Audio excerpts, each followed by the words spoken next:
1000 డిగ్రీలకు పైగా ఉష్ణోగ్రతతో పెను విధ్వంసం సృష్టించగల హైడ్రోజన్ బాంబును విజయవంతంగా పరీక్షించింది డ్రాగన్ కంట్రీ. 2 కిలోల మెగ్నీషియం హైడ్రేట్ వినియోగించిన పేలుడు పరికరాన్ని నియంత్రిత పరిస్థితుల్లో పరీక్షించినట్టు చైనా ప్రకటించింది. హైడ్రోజన్ బాంబు విధ్వంసంతో పలు రకాల లోహాలు, రక్షణ పరికరాలు కూడా దెబ్బతినే అవకాశం ఉందని పేర్కొంది. పేలుడు సమయంలో 2 సెకన్ల పాటు 1000 డిగ్రీలకు పైగా ఉష్ణోగ్రతతో కూడిన అగ్నిగోళం ఏర్పడిందని, అది సాంప్రదాయ TNT పేలుడు కంటే 15 రెట్లు ఎక్కువని వివరించింది.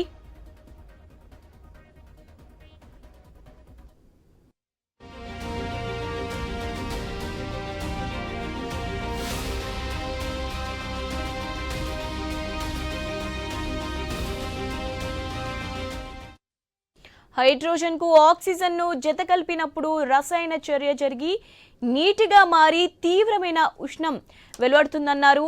హైడ్రోజన్ కు ఉన్న ఈ లక్షణాన్ని ఆధారంగా చేసుకుని బాంబు తయారీ కోసం ఎప్పటి నుంచో ప్రయత్నాలు సాగుతున్నాయి. ఎక్కువ హైడ్రోజన్ ఒక చోట కావాలంటే దాని తీవ్ర ఒత్తిడితో ట్యాంకుల్లో నింపాల్సి ఉంటుంది. అలా బాంబు తయారు చేయడం కష్టం. ఈ క్రమంలోనే చైనా శాస్త్రవేత్తలు మెగ్నీషియం హైడ్రేట్ పొడిని పేలుడు పదార్థంగా వాడి బాంబు తయారు చేశారు.